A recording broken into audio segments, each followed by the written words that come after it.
स्वागत है आपका छत्तीसगढ़ कौशल्या भूमि में। मैं हूं आपके साथ रोहित सिंह। बुलेटिन की शुरुआत करेंगे अहम जानकारी के साथ। रायपुर से एक खबर सामने आ रही। छत्तीसगढ़ दौरे पर गृह मंत्री अमित शाह आज से 3 दिनों तक दौरे पर रहेंगे। गृह मंत्री 3 दिन के कई कार्यक्रम प्रस्तावित किए गए हैं। तो रायपुर से ये जानकारी, गृह मंत्री अमित शाह का 3 दिवसीय दौरा है और छत्तीसगढ़ दौरे पर रहेंगे, जहां 3 दिनों के कई कार्यक्रम जो है उनके प्रस्तावित है। कल महाप्रभु वल्लभाचार्य आश्रम चंपारण का करेंगे दौरा। इंटर स्टेट कोऑर्डिनेशन कमेटी की बैठक लेंगे। 7 राज्यों के मुख्य सचिव और डीजीपी से चर्चा भी करेंगे। वहीं 25 अगस्त को एनसीबी ऑफिस का उद्घाटन करेंगे। तो ये जानकारी, कई सारे कार्यक्रम प्रस्तावित है अमित शाह का। तो रायपुर से यह जानकारी, छत्तीसगढ़ दौरे पर अमित शाह 7 राज्यों के मुख्य सचिव और डीजीपी से बातचीत करेंगे, चर्चा करेंगे। वहीं इस दौरान जो उनके कई कार्यक्रम प्रस्तावित है, 25 अगस्त को एनसीबी ऑफिस का उद्घाटन करेंगे। इंटर स्टेट कोऑर्डिनेशन कमेटी की बैठक भी इस दौरान गृह मंत्री लेंगे। और बात करें तो कल महाप्रभु वल्लभाचार्य आश्रम चंपारण का दौरा करेंगे। तो रायपुर से यह जानकारी, छत्तीसगढ़ दौरे पर गृह मंत्री अमित शाह और आज से 3 दिनों तक दौरे पर रहेंगे गृह मंत्री। और इसी खबर पर ज्यादा जानकारी के साथ मनोज शुक्ला रायपुर से हमारे संवाददाता हमारे साथ जुड़ गए। मनोज, गृह मंत्री अमित शाह जो अपने 3 दिवसीय दौरे पर रहने वाले आज से, क्या कुछ कार्यक्रम रहने वाला है? क्या वो पहुंच चुके हैं या अभी वक्त है? जी, आपको बता दें कि गृह मंत्री अमित शाह रात 10 बजे उनका आने का यहाँ पर एयरपोर्ट पर वो आएंगे और फिर वहाँ से वो सीधे होटल जाएंगे, रात्रि वहाँ पर विश्राम करेंगे। उसके बाद कल सुबह वो जाएंगे वल्लभाचार्य जी का आश्रम है चंपारण में, वहाँ जाएंगे। वहाँ से लौटने के बाद वो बड़ी बैठक नक्सलवाद को लेकर और प्रदेशों के विकास को लेकर 7 राज्यों के सीएस और डीजीपी के साथ बड़ी बैठक करेंगे। वो बैठक लगभग दिन भर चलेगी। उनका कल का ये पूरा शेड्यूल है और इस बैठक में नक्सलवाद के खात्मे पर चर्चा होगी, इसलिए कि छत्तीसगढ़ समेत 7 राज्य ऐसे हैं कि जहाँ पर पूरा नक्सलवाद से जो है प्रदेशों का विकास नहीं हो पा रहा। इस संदर्भ में गृह मंत्री अमित शाह की बड़ी बैठक कल होने वाली है। जी बिल्कुल, ये 3 दिवसीय दौरा उनका काफी अहम माना जाता है और ऐसे में अगर हम देखें तो कल भी उनका कार्यक्रम महाप्रभु वल्लभाचार्य आश्रम में जो है, क्या कुछ होने वाला है इस दौरान? जी, आपको बता दूं कि वो आश्रम जाएंगे, वहाँ पर जो है वो दर्शन पूजन करेंगे। वहाँ पर उसके गुरु मानते हैं, उनका वहाँ पे समाधि स्थल है चंपारण में, तो वहाँ पर जाएंगे, वो पूजा पाठ करेंगे वहाँ पर और वहाँ से सीधा वो आएंगे। फिर वो यहाँ से रायपुर आने के निजी होटल में 7 राज्यों के सीएस और डीजीपी के साथ नक्सलवाद समेत प्रदेशों के विकास को लेकर बड़ी बैठक करने वाले हैं। जी मनोज, अगर हम बात करें जिस तरीके से तैयारियों की, क्योंकि गृह मंत्री अमित शाह जो है 3 दिवसीय दौरे पर है, अगर हम बात करें वहाँ की तैयारियों की, सुरक्षा व्यवस्था की, क्या इंतजाम देखे जा रहे हैं? जी, आपको बता दूं कि गृह मंत्री अमित शाह जी का दौरा जब छत्तीसगढ़ के लिए लगा था, उसी दिन से छत्तीसगढ़ में बैठकों का दौर, चाहे वो अधिकारियों का दौर कह लीजिए या मंत्रियों का समीक्षा बैठक हो रही है लगातार। विष्णुदेव साय भी 3 दिन से लगातार बैठकों का दौर कर रहे हैं। आज भी विष्णुदेव साय जो है पूरे जगहों का निरीक्षण करने निकले हुए हैं सुबह से कि एयरपोर्ट पे जाएंगे विष्णुदेव साय सीएम साहब, और वहाँ से फिर वो चंपारण भी हो सकता है कि आज ही जाए। वहाँ का पूरा वो खुद जो है मॉनिटरिंग कर रहे हैं कि कहीं कोई प्रकार की खामियां न रह जाए। और रही सवाल करें, बात करें जो है प्रशासन की, जो है व्यवस्था एकदम चुस्त दुरुस्त कर दी गई है। पहले से ही यहाँ पर राजधानी समेत पूरे छत्तीसगढ़ में जो है जहाँ जहाँ गीता प्रोग्राम है गृह मंत्री जी का, सारे जगहों पे पूरी सुरक्षा व्यवस्था एकदम पूरी तरह से चाक चौबंद देखने को मिल रही है अभी से ही। बिल्कुल, तो 25 अगस्त को भी एनसीबी ऑफिस का उद्घाटन करना है और ऐसे में अगर हम बात करें तो अमित शाह का दौरा बेहद अहम माना जा रहा है। मनोज बने रहिए हमारे साथ, आगे भी आपका रुख करेंगे। और वहीं बढ़ते हैं आगे, कांग्रेस के प्रदेश प्रभारी सचिन पायलट आज छत्तीसगढ़ दौरे पर आएंगे और इस दौरान वे बलौदाबाजार हिंसा मामले में सेंट्रल जेल में बंद विधायक देवेंद्र यादव से मुलाकात करेंगे। इसके साथ ही अन्य कार्यक्रमों में भी शामिल होंगे। जानकारी के मुताबिक सचिन पायलट शुक्रवार दोपहर लगभग 2:15 पर रायपुर पहुंचेंगे और एयरपोर्ट से सीधे सेंट्रल जेल जाकर देवेंद्र यादव से मिलेंगे और उसके बाद कांग्रेस मुख्यालय राजीव भवन में वरिष्ठ नेताओं के साथ पायलट चर्चा भी करेंगे। वहीं अगर बात करें तो 24 अगस्त को विधायक देवेंद्र यादव की गिरफ्तारी के खिलाफ कांग्रेस के प्रदर्शन में भी सचिन पायलट शामिल होंगे।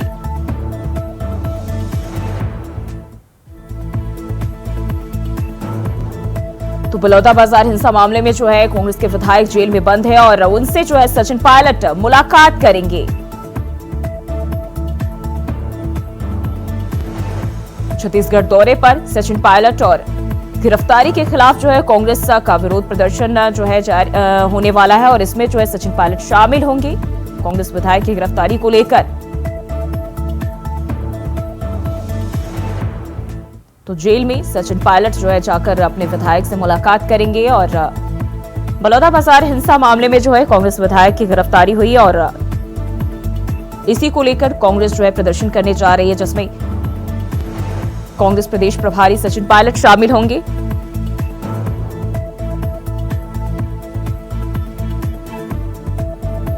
और विधायक देवेंद्र यादव से मिलेंगे, जेल में जाकर उनसे बातचीत करेंगे।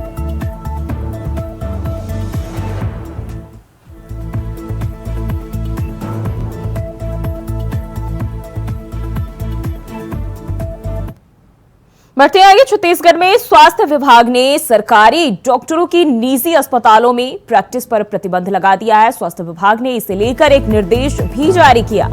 छत्तीसगढ़ में सरकारी डॉक्टर अब निजी अस्पतालों या फिर नर्सिंग होम में जाकर प्रैक्टिस नहीं कर पाएंगे। राज्य के लोक स्वास्थ्य एवं परिवार कल्याण विभाग ने ये निर्देश जारी किए हैं और इस आदेश का सख्ती से पालन करने के लिए संबंधित अधिकारियों को निर्देशित किया गया है।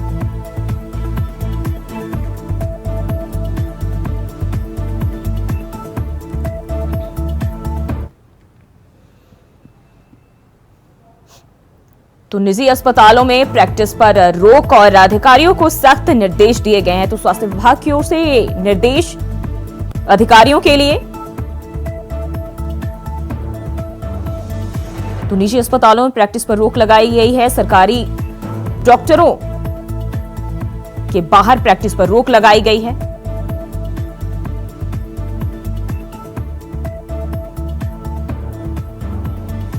तो स्वास्थ्य विभाग की ओर से जो है ये निर्देश जारी किया गया है।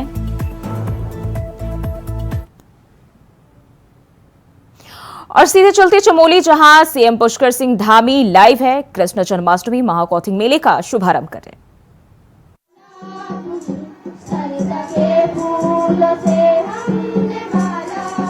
बहुत बहुत धन्यवाद। जोरदार तालियों से इन बालिकाओं का अभिवादन कीजिएगा।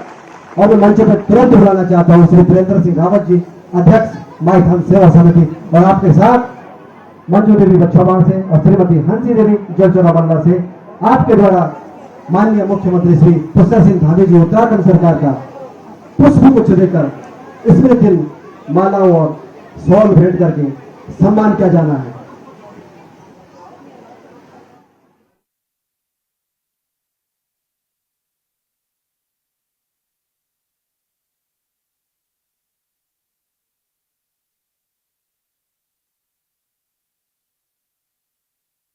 दोनों का अनुभव हो रहा है। यह स्थान मां भगवती का स्थान है, इसलिए इसको माई का स्थान बोलते हैं।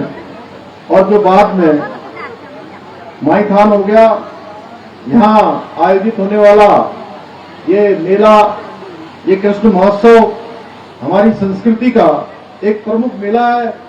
इस पावन अवसर पर हम सभी के लिए आध्यात्मिक, सांस्कृतिक और सामाजिक जो समरसता है उसका भी प्रतीक है ये महोत्सव। और भगवान श्री कृष्ण की लीलाएं और उनके उपदेश सदियों से हमें धर्म, कर्म और ज्ञान के मार्ग पर चलने की प्रेरणा देते रहे हैं। भगवान ने महाभारत में भी जो भगवान के मुख से निकली गीता, वो आने वाले समय में किस प्रकार का व्यक्ति का जीवन होना चाहिए, कैसे उसको धर्म का पालन करना चाहिए, जो अपने साथ अच्छा नहीं लगता उस प्रकार का बर्ताव किसी भी दूसरे के साथ नहीं करना चाहिए। ये सारी लीलाएं भगवान श्री कृष्ण ने आने वाले युवकों के लिए अपने मुख से, श्रीमुख से सारे लोगों के लिए एक संदेश दिया। श्रद्धा, आस्था और विश्वास से परिपूर्ण इस पर्व का मानव जीवन में भी हजारों वर्षों से विशेष महत्व रहा है। भगवान श्री कृष्ण का धरा पर अवतरण धर्म, सत्य व न्याय की स्थापना के लिए अधर्म, अत्याचार, अन्याय व उसको समाप्त करने के उद्देश्य से उन्होंने जन्म लिया था। तभी उन्होंने कहा था कि यदा यदा ही धर्मस्य ग्लानिर्भवति भारत।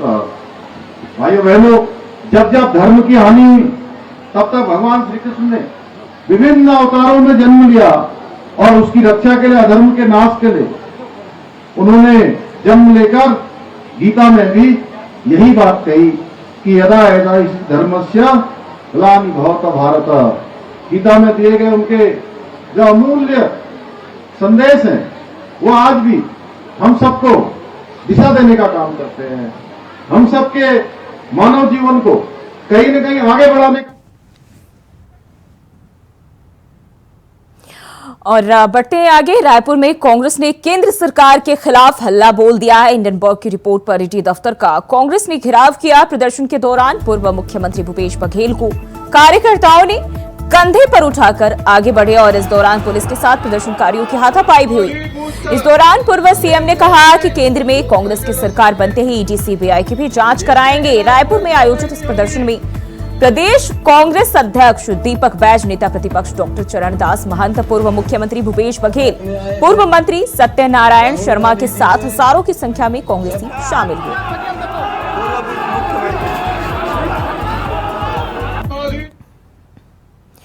और वहीं छत्तीसगढ़ के वित्त मंत्री ओपी चौधरी ने रायगढ़ गैंगरेप पर चिंता जताई है। उन्होंने इस दौरान कहा कि पीड़िता की पहचान सार्वजनिक नहीं होनी चाहिए और इस मामले में कड़ी कार्रवाई के निर्देश दिए।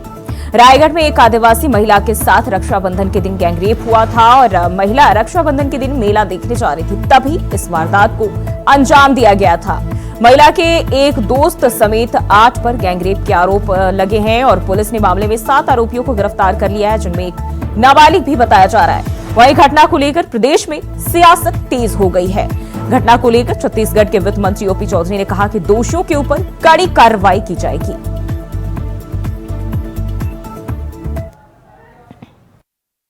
मामले में हम विशेष रूप से ध्यान रख रहे हैं, आदरणीय सांसद जी हमारे लोग सब लोग विशेष रूप से ध्यान रख रहे हैं कि पीड़िता की पहचान किसी भी स्थिति में सार्वजनिक न हो। ये कानूनी रूप से और नैतिकता की दृष्टि से और उस पीड़िता के भविष्य की दृष्टि से भी अत्यंत महत्वपूर्ण है।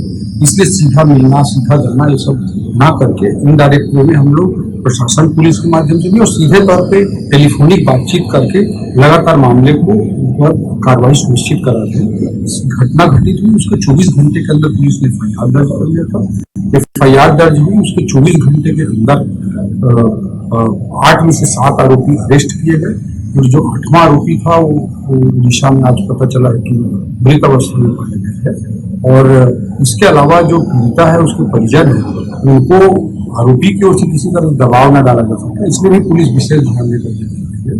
एसपी से मैंने व्यक्तिगत तौर पे चर्चा भी की है, हमने सामने मीटिंग भी की है एसपी कलेक्टर से, और पुलिस अधीक्षक को मैंने कहा है कि इस घटना के लिए विशेष टीम गठित करके इन्वेस्टिगेशन एकदम तेजी से करके चालान टाइम लिमिट के अंदर पहले ही जल्द से जल्द चालान प्रस्तुत। तो रायगढ़ गैंगरेप पर वित्त मंत्री ओपी चौधरी ने गहरी चिंता जताई है और मामले में कड़ी कार्रवाई के निर्देश उन्होंने दिए हैं और कार्रवाई होने की बात भी कही है। बात करें तो अब तक जो है 7 आरोपी गिरफ्तार कर लिए गए हैं। तो रक्षाबंधन के दिन जो है इस वारदात को अंजाम दिया गया था, जिसको लेकर प्रदेश भर में सियासत तेज हो गई है।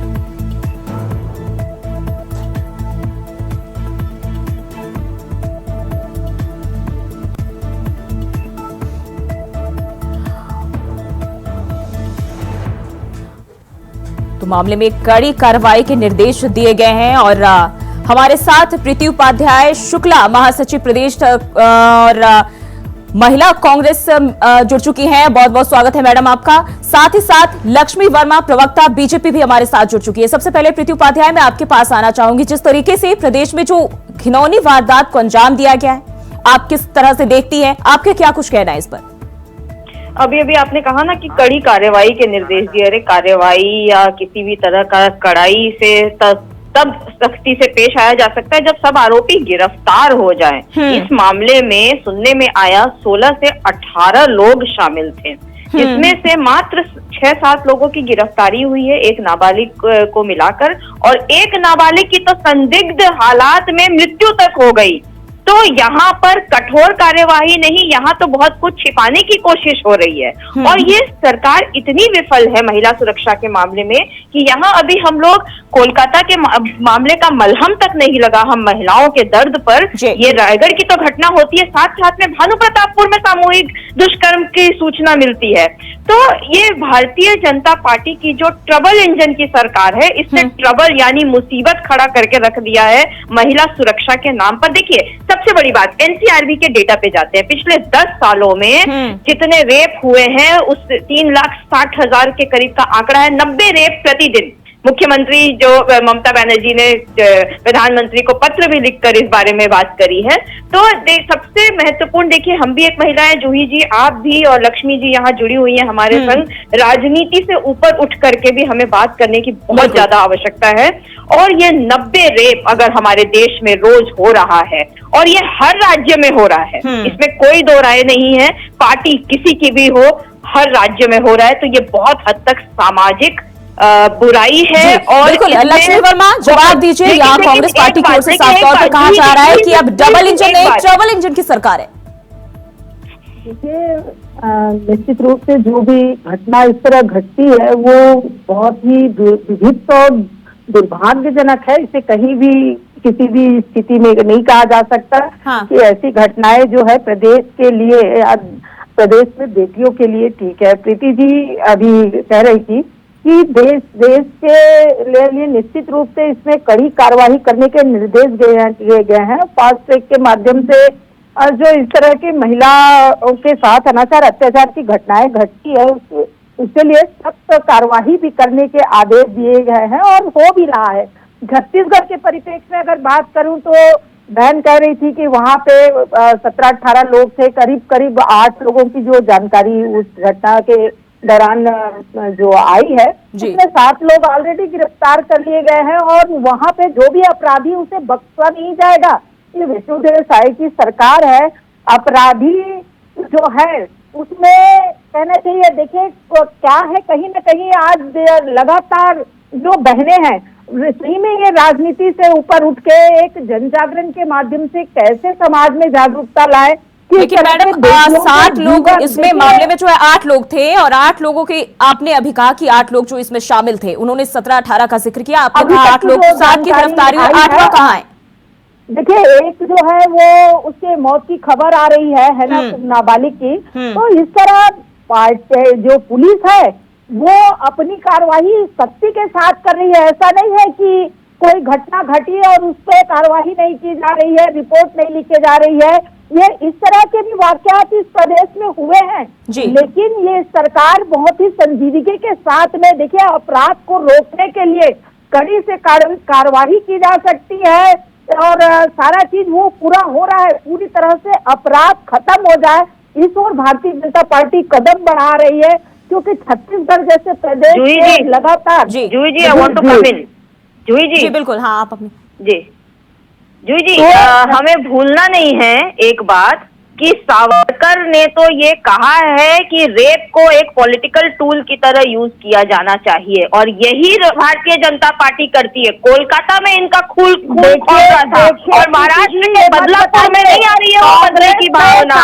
ये करते हैं जिद्द, ये जिद्द लाशों की राजनीति करते हैं, ये दंगाई लोग हैं, ये नफरती लोग हैं और इनके रहते तो कभी भी महिला सुरक्षित नहीं हो सकती। बेटी बचाओ बेटी पढ़ाओ जब ये कह रहे थे तो बेटी बचाओ की चेतावनी दे रहे थे। आज पूरे देश की जनता ये समझ चुकी है, ये भारतीय जनता पार्टी के नाकामी है। आप दोनों सियासत से हटकर इस पर सोचिए। सियासत ये जरूरी नहीं, क्योंकि महिलाओं के साथ जहां हम एक तरफ भारत में महिलाओं को जो है लक्ष्मी का स्वरूप मानते हैं, पूजा करने की, पूजा बेटी कन्याओं की पूजा की बात करते हैं, लेकिन आए दिन अलग अलग जगहों से इस तरह की वारदात सामने आती है। लेकिन जो राजनीतिक पार्टियां हैं वो केवल अपनी रोटियां सेकती है। बहुत बहुत शुक्रिया आप दोनों का हमारे साथ जुड़ने के लिए। और वहीं बढ़ते आगे, रायपुर में प्रदेश में बढ़ते बलात्कार की घटना को लेकर महिला कांग्रेस ने कैंडल मार्च निकाला और केंद्र सरकार को घेरने का काम किया। इस दौरान प्रीति उपाध्याय ने बीजेपी पर निशाना साधा और कहा कि बेटी बचाओ बेटी पढ़ाओ का नारा देने वाली भारतीय जनता पार्टी की महिला नेतृत्व ने चुप्पी साध ली है। प्रदेश में महिलाओं के साथ निरंतर हो रहे अपराध के खिलाफ अब स्वयं महिलाओं को एकजुट होना पड़ेगा। बता दें कि महिलाओं की एकजुटता का संदेश देने के लिए छत्तीसगढ़ प्रदेश महिला कांग्रेस ने रायपुर के तेलीबांधा तालाब मरीन ड्राइव में कैंडल मार्च निकाला। कोलकाता के रेप एंड मर्डर केस का अभी दर्द पर मलहम तक नहीं लगा था और हमारे रायगढ़ में राखी के दिन आदिवासी बहन के साथ बलात्कार होता है, सामूहिक बलात्कार होता है और ये पुलिस अभी तक अब कम से कम 3 दिन इस घटना को बीत चुके हैं, इसके बावजूद अभी तक सारे आरोपी गिरफ्तार तक नहीं हो पाए हैं। इसलिए अब हम महिलाओं को ही एकजुट होना पड़ेगा और आवाज उठानी पड़ेगी। आज शाम मेरे सभी बहनों से आग्रह है, रायपुर नगर में रहने वाली सभी बहनों से खासकर आग्रह है कि आप सब शाम को 6:30 बजे मरीन ड्राइव तेलीबांधा तालाब पहुंचे। हम सब मिलकर कैंडल मार्च निकालेंगे और इस सरकार तक अपनी आवाज पहुंचाएंगे। और वहीं कोरबा जिले में उस वक्त सियासत गर्मा गई जब यह खबर सामने आई कि कोरबा नगर पालिका निगम के महापौर का जाति प्रमाण पत्र निरस्त कर दिया गया।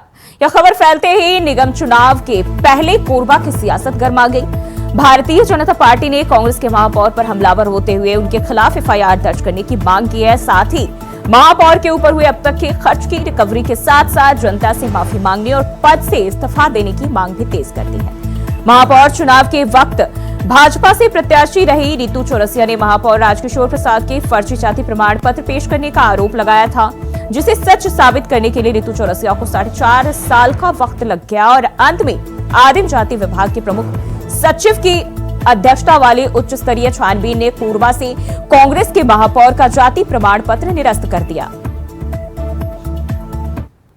कोरबा महापौर राजकिशोर प्रसाद की जाति जांच समिति ने उन्हें फर्जी घोषित किया है। आदिम जाति विभाग के द्वारा जिनके अध्यक्ष माननीय सोनबड़ी बोरा जी हैं और उन्होंने जांच करके उनकी जाति को फर्जी घोषित किया है। उनके जाति प्रमाण पत्र को शून्य घोषित करके कोरबा कलेक्टर को आगामी कार्रवाई के लिए प्रेषित किया है। अंततः सत्यमेव जयते यह बात सत्य होती है और महापौर ने जिस प्रकार से कोरबा की जनता को छला है, कांग्रेस ने कोरबा की जनता को छला है, उसका रिजल्ट आ चुका है। महापौर राजकिशोर प्रसाद को कोरबा की जनता से माफ़ी मांगना चाहिए। उन्होंने कोरबा की जनता और पिछड़ा वर्ग के भाइयों के अधिकारों का हनन किया है और उनके ऊपर कड़ी से कड़ी कार्रवाई होना चाहिए। इन 4.25 सालों में जो उन्होंने जितने भी और उपभोग किए हैं, जितना भी और सुख सुविधा प्राप्त किया है, उसे रिकवरी करनी चाहिए। उनके ऊपर अपराध। और वहीं बढ़ते आगे खबर दुर्ग से है। बीजेपी ने नए सिरे से सदस्यता अभियान का आगाज किया है और इस अभियान के तहत हर जनप्रतिनिधि को 50-50 सदस्य जोड़ने का टारगेट दिया गया है। सदस्यता अभियान के पहले दुर्ग में कार्यशाला का आयोजन किया गया, जिसमें प्रशिक्षण देने प्रदेश अध्यक्ष और विधायक किरण सिंह देव पहुंचे। आप ढाल बना सकते हो, लेकिन संविधान का किताब हाथ में लेके आप संविधान की हत्या नहीं कर सकते। आपको अपने आप को निर्दोष साबित करना होगा। उसके लिए आपको संबंधित जो भी पुलिस में जब भी उनको प्रक्रिया है उसका पालन करके उसको देना पड़ेगा। फिर अपने यहाँ न्याय संगत है तो न्याय पर भरोसा कीजिए, न्यायपालिका पर भरोसा कीजिए।